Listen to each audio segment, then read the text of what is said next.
Good day YouTube. Today I will be sharing the modifications I made for my 2024 ZX6R.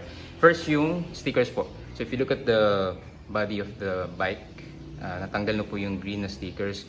The only sticker that I cannot remove is this one po, yung nasa loob ng clear coat.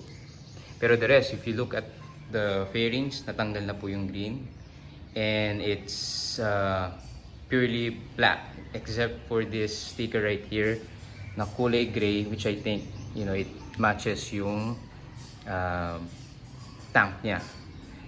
And then the other one is yung screws po. So if you notice yung screws, dati stainless po yan. Pair. Mga stainless po yan, no? Pero ngayon, pininturahan po natin ng black screws. I know there's a downside for it. In time, pwede siyang mag-chip, lalo na kapag nainitan. But I wanna get your comments on this one, how it matches the bike, lalo na kulay black and gray yung bike. There. Next one is yung radiator guard. It's underneath here. Yan po. So it's a good investment kasi yung mga malilit na stones, pwede po siyang makasira dun sa radiator. There. Then, if you notice as well, I'm 5 foot 4 inches po. So, ang ginawa po natin, pina-lowering kit po natin siya. Let me look at the lowering kit here. Yun po siya. Ayan.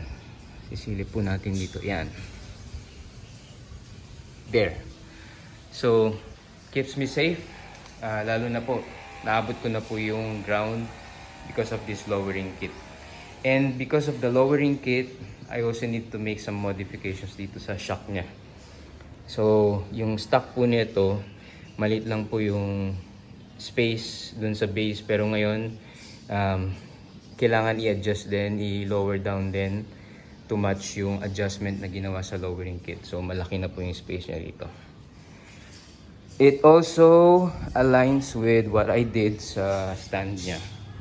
So, because ni-lowering kit po natin, I need to cut yung stand niya. So I was planning to buy yung any other stand, pero dahil mas kampante ako na this stand right here will be able to stand the bike, support the bike. So ginawa po natin, kinat lang po natin, and yung pinaka shoes niya, yan, yung sapatos niya po, pina-welding na lang po natin. So far, okay naman po siya. Lagi po siyang ginagamit natin kapag naka-stationary. Sorry for that noise. Then same with the concept na kailangan din mag-match yung seat. So pinabawasan din po natin. So medyo curved na po siya. And that really gives me a leverage para hindi po tayo matumba and para maabot natin yung ground. Then, meron din po tayong pinalitan na rin. Ito na po yung muffler niya. So, slip-on SC Project muffler lang po. And, yun po yung naisip natin kasi I'm worried about the warranty. Pero sabi nila kung yung motor papalitan mo na ng slip-on, okay pa rin po yung warranty. You can claim warranty pa rin sa kasa.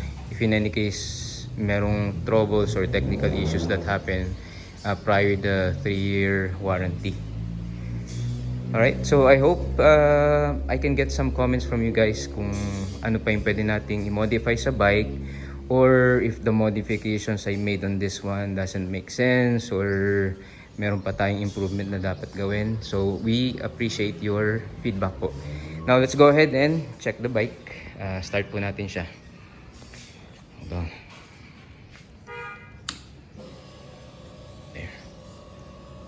Now 44cc, let's start it.